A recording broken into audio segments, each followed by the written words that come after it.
How's everybody doing? It's 1,000 Mile Coffee. You're going to be riding with Jason. And David. All right, we're going to continue on with the questions that were sent to us. I think this will be about the last one. I think we can fit all of them in this last trip. 3. Do that again. Part 3. No, do the voice again, man. It's cool. Part 3. Yeah. No, never mind. It wasn't. Okay, so. Yeah, so that's why I just did part 3. I didn't want to sit there and do the voice. I'm not good at the raspy, growling death metal voice. I got you. All right, so let's see. All right, so the next question that we have here is how to deal with boredom and loneliness on the road. That one's pretty simple. It's not as bad now as it used to be with advances in technology, obviously. You got your phones that can keep you. There's books, games. I mean, there's a bunch of different things. What do you do to avoid the boredom and loneliness? Well, all right, what do you do to avoid boredom? Let's just leave it at that. Okay, first off, screw you. Well, no. Okay, first off, I didn't even. Well, I know what you meant by that. No, actually, I didn't, because I know that you're not going to be getting a lot lizard. That's why I said let's just leave loneliness out of this. Let's just talk about the boredom. The boredom, honestly, you can go into YouTube videos, TikTok, and throw into.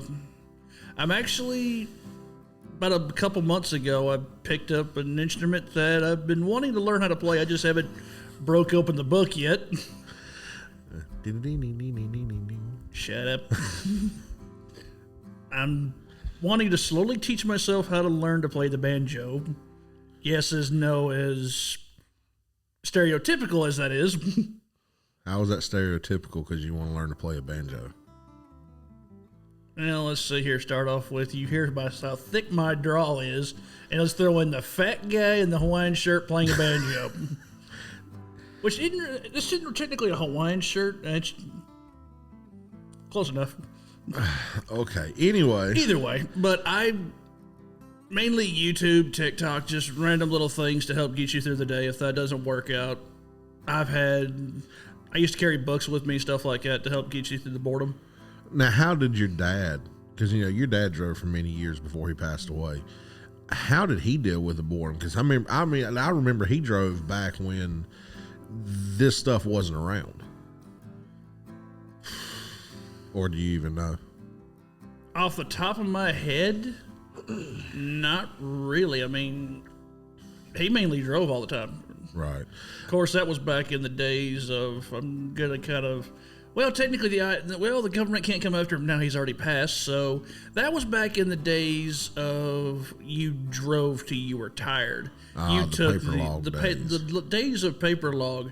My dad grew up. My dad come up in the time of driving where pretty much you ran outlaw. Right. It was the days of outlaw truckers. And I would say back then that there was the camaraderie was a little more. Drivers actually got out and talked to each other. They didn't just sit in their truck and stare at a cell phone. No, you actually sat there and carry on conversations at the diner, talking back and forth with every guys. Right, because I thought it was so weird. When I did flatbed work, everybody, no matter what company you worked for, you was out talking with everybody while you were getting loaded, unloaded, helping people secure their loads. And when I went back to pulling a van, I backed in a dock, and I'm in between. There's like 7 or 8 of us sitting there, and I looked over, and every one of them's in the driver's seat staring at their phone. Nobody was talking to anybody. It was weird. You occasionally get the people that will talk back and forth, but most of the time, guys just kind of keep to themselves, which is one of the unfortunate things with the modern times and technology coming up. Right, is some of the tradition is falling away. So with the technology, it makes it easier to deal with the boredom and the loneliness. Right. Going on to the next question is the worst weather situations and safety during weather. Okay, for the worst weather situations, for mine has not always been dealing with snow. One of them was obviously lake effect snow around Lake Erie up on 90. That one was bad. I mean, I couldn't see nothing. And for me, the other one was the high winds I was going across a bridge in West Point, Virginia after delivering to Rock 10 Company, delivering recyclables. And I looked in my mirror. Oh, where's my trailer? Looked in the other mirror. Oh, there it is. My trailer was literally blown on the shoulder. It was, I was worried I was going to flip the truck over and go over the bridge. That was probably the scariest one. I've had to deal with the high winds before. Also, you get the guys who run out west in Nebraska and Wyoming. The winds out there, those winds can get upwards into the 60 to 70 mile an hour range. But that's not very often. Most of the time, the winds out there are in your 40s to 50s, which that still can make you pucker pretty bad when you get the winds up that high, because it has no problem sitting there sending your trailer into the opposite lane. You're light enough, 40 to 50, you'll still flip your truck. Oh, very easily. The winter weather, honestly, I haven't dealt with that bad. I've dealt with it going through Wisconsin, Minnesota. You get the occasional good winter storm, but nothing as bad as lake effect snow up in New York. And actually, that was, but it was just, cloudy day, not even that bad. And within a matter of a couple miles, there was a foot of snow on the ground. It was so heavy. It was, oh man, I'll never forget that. But actually, this whole worst weather situation, we'll ask, we've got a special guest that's going to appear with us next week. And that's what we're going to be talking about, is the weather situation. So we'll have to make sure we ask him that question too. Yeah, we'll bring that up with him. All right, let's see here. What's the happiest memory while trucking? I would say it had to be within my first year of driving. I don't know if it's the happiest memory, but one of the most beautiful things I've seen was the West Coast sunset in Arizona on I-10. That's probably one of the most beautiful things I've seen. You could relate that to a happy memory, because you was driving. Yeah. Okay. Any other memories, or is that the only one that you can think of? A couple of those, but I really don't think it would. A couple of them, they're kind of selfish. So, is it a happy memory to you? Let's share it. I guess it would be when I came back to work for my boss here, Enrique, and he put me back in that truck I used to drive, which was a 97 Kenworth T600. Old beat up truck, but the one thing I could say about that truck was no one could touch me on the hills. She'd pull anything you put behind her. She looked rough, but she got the job done. She was a good driver. I drove it. She was a good driving truck. If he'd have just rebuilt the bloody thing, but no. We're laughing because I'm looking at the boss's wife over here, and she's just smiling because she knew he wasn't ever going to rebuild that truck. Heck no. But that's probably one of the happiest memory was driving that truck, simply because it didn't help. That truck was also pretty much the muffler was non-existent, so you put the Jakes on full, and it did sound good. It did sound good. It did have a good sound. Is that it? I would say that would be about it. What about you? Oh Lord. Well, PG rated. It is. It really is. And I have to say my happiest memory of trucking, and I know that I think I've said this before. I started driving to be able to provide for my family, so my wife could actually quit and be a stay-at-home mom. Because I was able to make enough to replace both those incomes with just one. Anyway, we had been trying for 3 years or so to have a second child, and within 2 months of driving, I was there close to West Point, Virginia, a different load, but going to the same place. And I was pulled in this little bitty hole in the wall mom and pop gas station. I had to invent a spot to stay in because they didn't have parking, even though I thought they did, because I was out of hours. And I was talking to her, and she asked me, I found out I was pregnant. You want to know now or when you get home? Well, you can't tell me that and not tell me now. So she told me, and sure enough, she was pregnant after 3 years of trying. and it was because she left a stressful situation of a stressful job. I truly do believe that. So that's probably my happiest moment, was finding out I was going to be a dad again for the second time. Also, that's probably my scariest moment too, because now I'm pacing around the truck going, oh, what am I going to do? What am I going to do? What am I going to do? You're sitting here making me sound selfish. I'm talking about an old beat up semi truck and you're having a kid. Well, no, I'm not trying to. That's what the question is. Okay, what's the scariest situation you've ever been in? Oof. We've had a couple. I've had a couple good scares. The winds out in Nebraska, where a couple of them have blown my trailer into the other lane, and you're sitting here death gripping the wheel, wanting to know, as you slowly tighten the seatbelt to the point of almost losing circulation, going, I'm about to lay this truck over. Couple close calls, one of which was in that exact T6, heavy rainstorm, and that truck's lack of anti-lock brake system. Is that the one where the car cut you off and then slammed on the brakes? Yes, that was the exact one on US on 58 outside of Virginia. Heavy rainstorm, light all of a sudden changed. I think it was a BMW at the time, went from I was in the left lane. BMW, the light changed, the BMW all of a sudden changed into my lane and slammed on the brakes. As I proceeded to lock it up, that truck didn't have ABS, so my drives locked up. He took your stopping space. Yes, he took my stopping space, which we talked about in the last episode. He got into my safe zone. Luckily enough, the trailer's ABS worked fine because I grabbed the trolley valve as the trailer bounced a couple times going down the road. Well, you got stopped and didn't hit him. That's all that matters. And it took the team of paramedics to pull the seat out of my butt, but yeah, pucker factor times 11. Oh yeah. All right. What about you?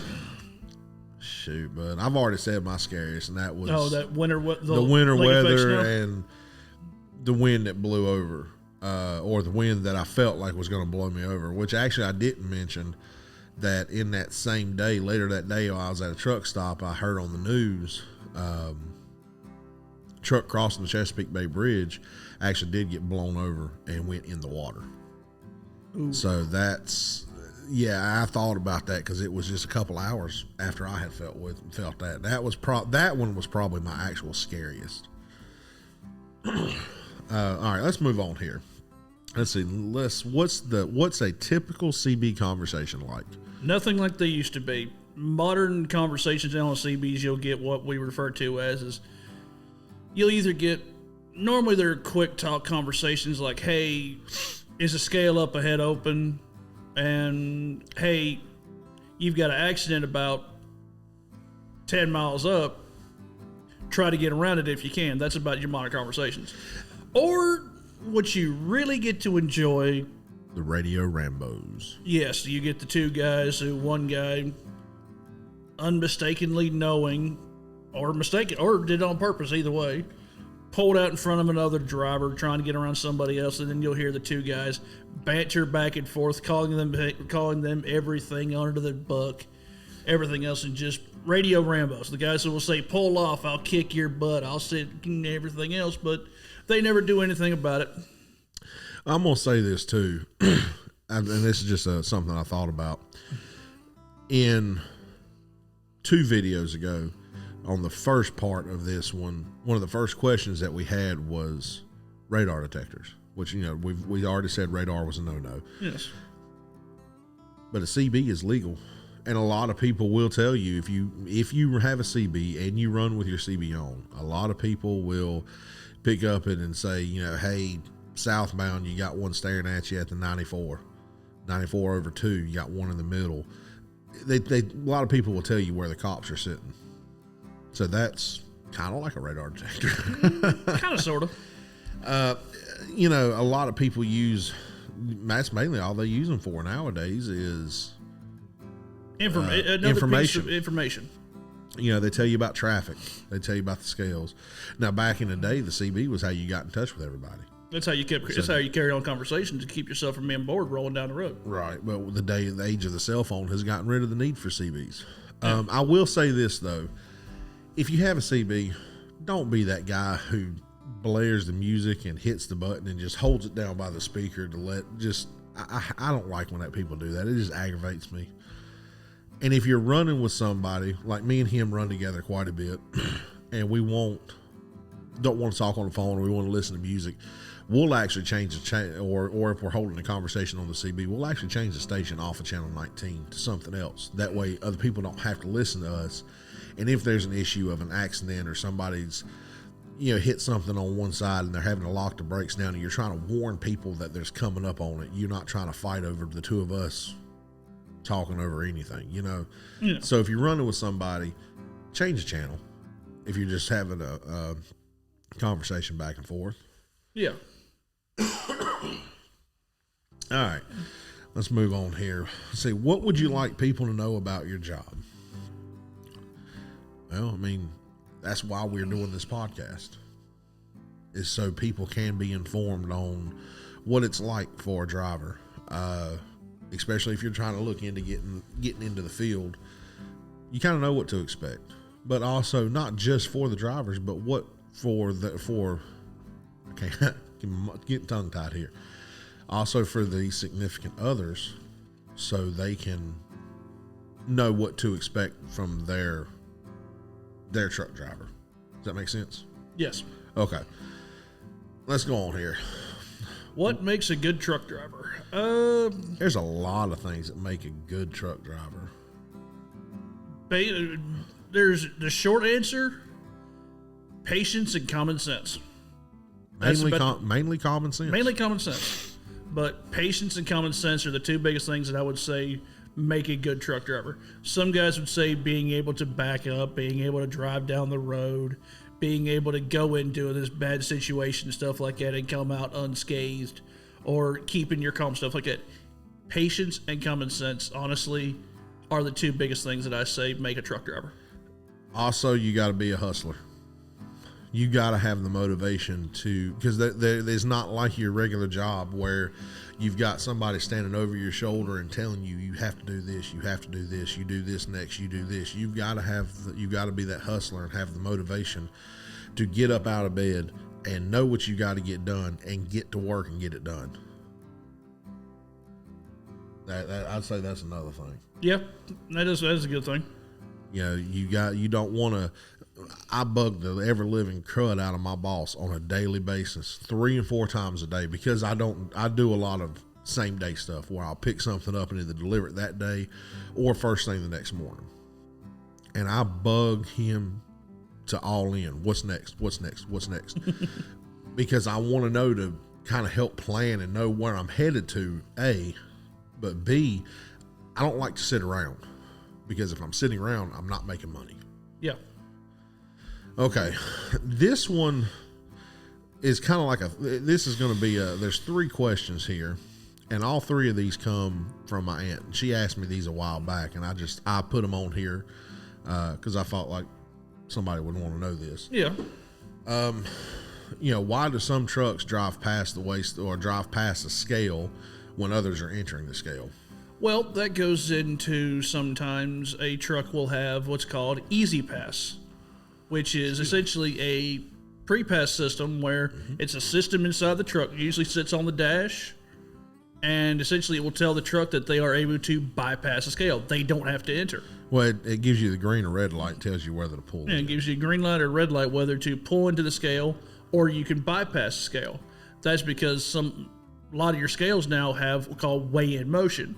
If you've seen the road signs right before a weigh station, you see all the trucks lining up in the right lane before a weigh station. They're going over the weigh-in motion scales. So if they have pre-pass, the pre-pass can give them the green light, and they don't have to pull into the weigh station. They can continue on down the road. Yep.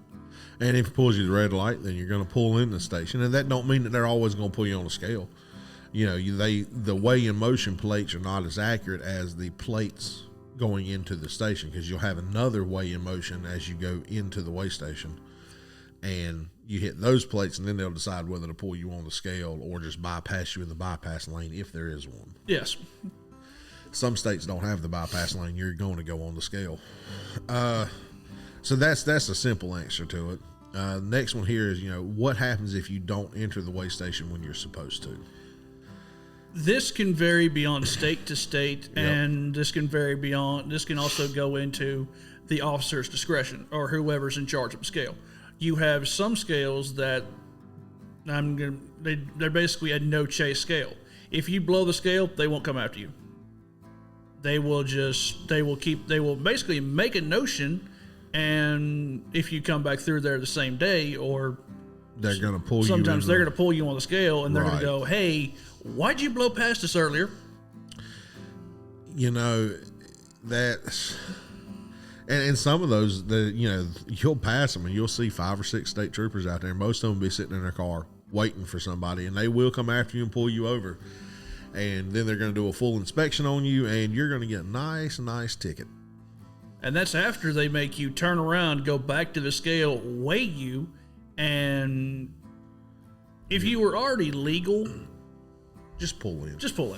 It's going to take you, maybe 10, 15 minutes at most if they're super busy. Yeah, most Or of the time your get- scale's going to cost you like 2 minutes. Worst case scenario, 10 minutes. And that's at the long scales in which you're sitting here, they're weighing every single truck. Well, not just that. Some of those scales, that like in Virginia, for instance, you sit there and they want to get an accurate number. So if it's a windy day and the scale's constantly moving, they can't get an accurate number, which aggravates me. You can see I'm under 80. Just let me go. Exactly. But either way. And the last question that we have here is, do drivers randomly get pulled over? Yes. All the time. I've been pulled over on a random 3 times myself. And at most time, it's just a state trooper, DOT, who you're in the right place at the right time, and they're going to pull you over, do a quick inspection on you, and let you go. If you're on the side of the road, you're either going to do a level 2 or level 3 inspection. They won't do a level 1 on you. Level 1 is only done at the scales. Now, let's break it down a little bit here. Okay. A level 3 is strictly just paperwork. Yep. That's all they check. They check your paperwork, make sure your bills are good, and make sure your logs are up to date. A level 2, they basically check over the tractor. They check over your lights, your horn, make sure your air, kind of just quick check. They're not going to sit there and break out a measuring tape and check your tires. Check your tires. They're not going to sit there and measure your brakes. Climb under your truck and measure your brakes and see if your brakes are legal. They're going to do a quick check, make sure your registration's good on the truck, on the trailer, all your tags, everything. Right, you're and taken care of. just a quick walk around essentially is what they're going to do with your paperwork. And then the level 1, you pull in the big barn in the back of the scale house, and they are climbing under your truck with a creeper. They look at every little thing. They try to find something at that point. Yes, if they're doing a level 1 on you, you're getting one. You're either you did something wrong, or you just happen to be the lucky winner of the day. Which 9 times out of 10, you don't feel all that lucky. Oh no, because most time you're going to walk away with a fine, a ticket. Because they will find something. If they're at point level 1, they're going to find something. Wasn't it your dad they did a level 1 on that they gave him a ticket for excessive fifth wheel grease? Yes, but he earned that one. Oh, I'm not saying he didn't. That's a story. That's a story we'll get into another day. Oh yes. We'll get into it now. Why not? Be nice. Well, we don't need this no more. Let's get this out of the way. Pretty much the best way to word it is to be nice to the officers. Don't be a dick. He had gotten pulled in. I think he told me the story. And he was going by Mebane. Was it Mebane? It was Mebane on 4085. What had happened is he was going east, and they pulled him in the scale. They pulled him around back, and they wanted to double check. They did a quick, I think it was a level 3 on him. They just want to see his paperwork. He's like, okay, whatever. He went back west. He went, delivered, was on his way back west. There's a scale on the other side, the same place there at Mebane.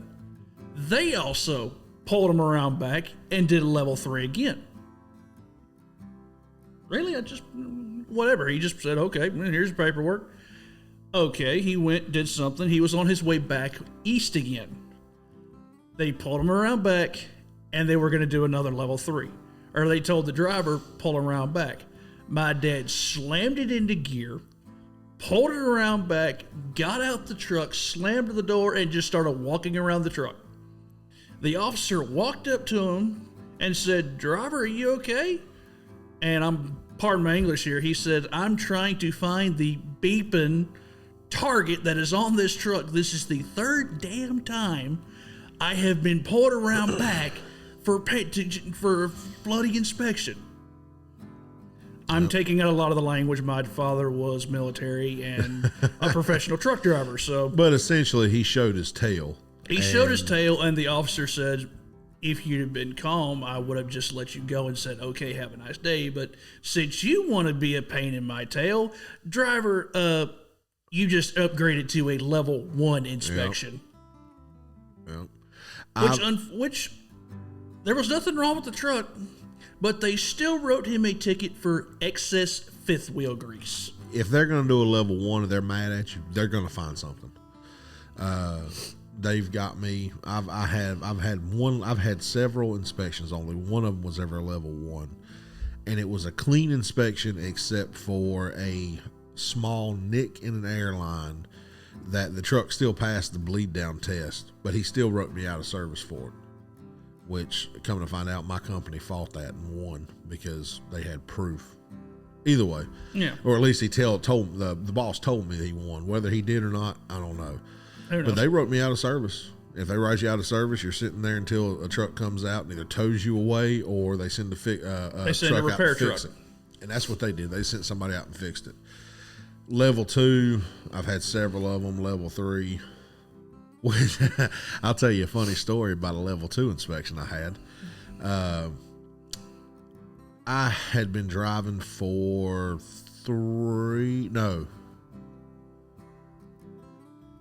was it a year? Yeah, right. Let's say a year. It was right at a year. It was my second company I went to work for. Was with my trainer. You know this story. I know the story. Or maybe it was 6 months. Either way. I was with my second trainer, or my second trainer with that company, because they trained me a week on like the Lowe's DCs, and then they put me out with another one. Either way, I went through the Mebane scales, and they pulled us on the scale, and I'm driving. Trainer's beside me. Officer opened the window, and I knew the officer that was sitting there. Officer never looked at me, and I instantly, because I knew who it was, I went in, why are you stopping me? You sorry? Just giving him a hard time. And then I look over, and my trainer is as white as a ghost because he thinks we're screwed. The officer instantly whipped around and saw it was me and started laughing. I knew the guy. we got a quick level 2, everything passed clean, and then I got a cussing from my trainer. For I believe your trainer said, "Don't you ever do that again." I said, "What? I know the guy." He said, "No matter, man. You made me shit my pants." It was bad. But oh, go ahead. Go ahead. I was gonna say those are just your quick inspections, and yes, we do get randomly pulled over. Yes. It just happens because. You always hear the cops who say, "Oh, we don't have a quota for tickets." State troopers will tell you, "Oh yeah, we got a quota each month for inspections. We have to do so many." So yes, you do get randomly pulled over. Now, I believe that is it for our questions. If you have any more questions, make sure to comment them down below. Yeah, let us know if you got anything that you want us to touch on, anything you think we forgot. Tell us. Yeah, and don't forget to like, follow, comment, and subscribe. Sure enough. All right. And as always, ladies and gentlemen, thank you very much for tuning in to 1000 Mile Coffee today. We appreciate everything you're doing. Everybody stay safe. Keep it greasy side down. And shiny side up.